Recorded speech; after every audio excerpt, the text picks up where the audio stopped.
ओम नमामि विघ्नविनाशनं गणाधिपं गजाननं प्रसिद्धि सिद्धिदायकं वरप्रदं विनायकं नर्मदापुरं सुविख्यातं रेवाया दक्षिणे तटे सेवाश्रमे सुराजिता देवी नर्मदायै नमो नमः। मंगलं भगवती रेवा मंगलम मंगलप्रदा मंगलम शैलस्य कन्या मंगलायै तनोसरी। शैलपुत्री भगवती नर्मदा के सानिध्य में हम अनेक दिनों से आपको गणेश पुराण सुना रहे हैं। इसके पूर्व आपने शिव पुराण सुना, विष्णु पुराण सुना, देवी भागवत पुराण भी आपके सामने प्रस्तुत किया गया। ये सब दोहा चौपाइयों में नियमित रूप हम आपको एक कथा तैयार करके रोज सुना रहे हैं और आपकी प्रतिक्रिया भी हमें प्राप्त हो रही है। भगवान गणेश की कथा के अंतर्गत अभी विगत दिनों हमने हिरण्यकश्यप और हिरण्याक्ष की कथा सुनाई और हिरण्यकश्यप के यहाँ पर जो भक्त प्रवर प्रहलाद हुए तो प्रहलाद के पुत्र हुए विरोचन और विरोचन के पुत्र हुए राजा बलि। और विरोचन के पुत्र जो राजा बलि थे वो महादानी हुए। इनके दान की कथा आप सभी जानते हैं किस प्रकार से इन्होंने 100 यज्ञ किए।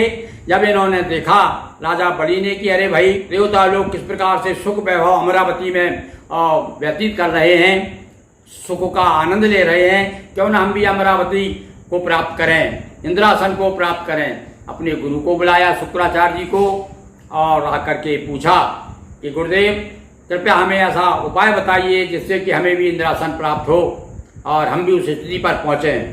तब शुक्राचार्य ने कहा कि यज्ञ से सब कुछ संभव है, आप 100 यज्ञ करेंगे तो 100 यज्ञ के बाद में इंद्र का पद आपको प्राप्त हो जाएगा। अब इंद्र पद प्राप्त करने के लिए राजा बलि 100 यज्ञ करता है और उसके बाद में क्या स्थिति होती है कि आप सब जानते हैं कि जान चाहता आकाश को प्रभु पठे पाताल। आदमी की इच्छा हर इच्छा बलवान होती है। तो यह कथा प्राय आप सभी जानते हैं और वह गीत तो बड़ा प्रसिद्ध है कि तेरे द्वार खड़ा भगवान भगत भर दे रे झोली।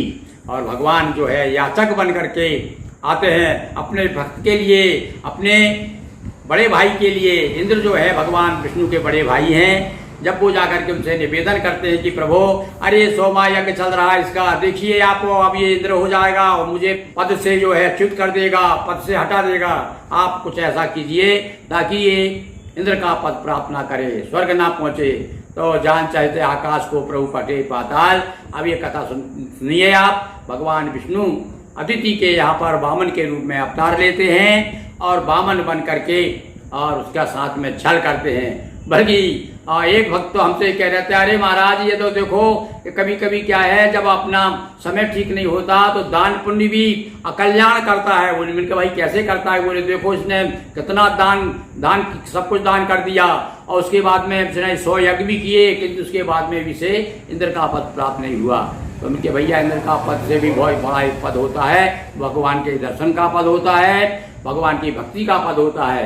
ये भगवान विष्णु का परम भक्त था और देखिए आज उसने सब कुछ त्याग दिया तो आज भी युग युग तक उसका नाम चला रहा कि दानी कौन था। बोले बलि जैसा कोई दानी नहीं हुआ है।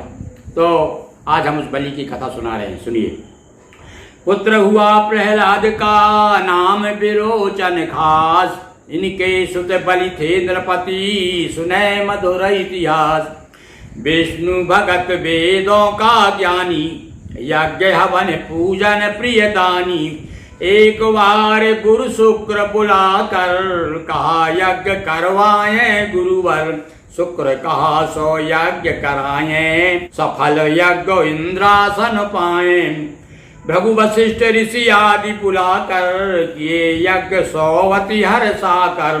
100वां यज्ञ इंद्र घबराया और इसने अब मम पदक छिनाया। गया विष्णु ढिंग विनती कीनी, श्री हरि इंद्र विनय सुन लीनी।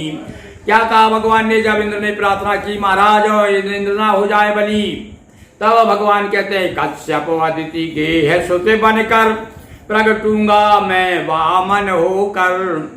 सुरपति को देकर आश्वासन, कश्यप अदिति पुत्र भय वामन। बालक रूप ब्रह्मचारी बन, बलि राजा को दीने दर्शन।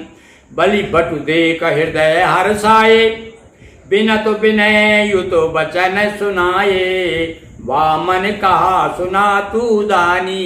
अब भगवान भिक्षाटन करने के लिए दरवाजे पे खड़े हुए हैं और कह रहे हैं, अरे बलि, हे राजन, मैंने सुना तू बहुत बड़ा दानी है, ये भजन करने के लिए 3 पैर धरती चाहिए। वामन कहा सुना तू दानी, और भूभी कहे तू आया रजधानी। 3 पैर धरती की खातिर, हरि बोले आया द्वारे पर। शुक्राचार्य गुरु समझाया, अरे वामन बने विष्णु है आया। अरे ये छलिया विष्णु है, शुक्राचार्य जानते थे, समय प्रमुख थे, कर्ता धर्ता थे, इनके गुरु थे। उन्होंने समझा कि महाराज इनकी बातों में मत आना, मुझे ऐसा लगता है ये जो पृथ्वी मांग रहे हैं 3 पांव धरती, इसके माध्यम से आपके साथ बहुत बड़ा छल करने वाले हैं। ए छलिया विष्णु छल द्वारा, और राजपाट छीनेगा सारा। यश वैभव सब कीर्ति कहानी, नहीं छोड़ सकता था दानी। समझता था भगवान का, विष्णु का भक्तित्व तो था ही। वो कहने लगा, अच्छा ठीक है, मन में उसने सोचा कि यह कितना भाग्यशाली हूँ कि भगवान आज मेरे सामने याचक बन के खड़े हुए हैं, इससे बड़ा और सौभाग्यशाली कौन हो सकता है। तो अपनी यश और कीर्ति वैभव की रक्षा करने के लिए उसने संकल्प कर दिया। इस समय बताते हैं कि थोड़ा इसने बहुत कोशिश की शुक्राचार्य ने कि ये मान जाए, यहाँ तक कि जब उस संकल्प के लिए जल निकाल रहा था, टोटी में घुस गए और टोटी में बंद कर दी। तो उसके बाद में भगवान ने समझ गए कि अरे शुक्राचार्य कलाकारी कर रहा है। तो उन्होंने एक सीख लेकर के बोले, कचरा आ गया इसमें। वो जो उसमें टोटी में सीख लगाई तो उसकी एक आंख टूट गई। तो शुक्राचार्य कहते हैं एकाक्षी हो गए। तो ये कथा भागवत में बड़े विशाल रूप से दी गई है, यहाँ तो बड़े विस्तृत रूप में दी गई है, हम तो संक्षिप्त में कह रहे हैं। कर संकल्प कहा भूमि दी, हरि ने तब काया लंबी की। हरि ने अपना पाँव घुमाया, 3 लोक नाप करवाया। ऐसा पाँव लंबा किया, इतने बड़े हो गए आकाश तक, छत, जैसे आकाश को छत मान करके इतने ऊंचे हो गए भगवान। और एक पैर से ही सब कुछ नाप लिया। कहते हैं कि भैया धरती आकाश दोनों नाप लिए और कहा ले भाई तीसरा पाँव कहाँ रखूं। तब बलि कहता महाराज मेरे पाँव, मेरे पीठ को नाप लो। बड़ी सुंदर कथा है। और अंत में भगवान उससे कहते हैं भैया तू अब स्वर्ग नहीं जाएगा, तू पाताल चला जा। और उसको पाताल भेज देते हैं भगवान। तो हरि ने अपना पाँव घुमाया, 3 लोक नाप कर आया। इंद्रासन की चाह थी, पहुँचाया पाताल। हरीक्षा के सामने चले न कोई चाल। बोलिए गजानंद की जय, उमापति महादेव की जय, नर्मदा मैया जी की जय। हर हर महादेव शंभो।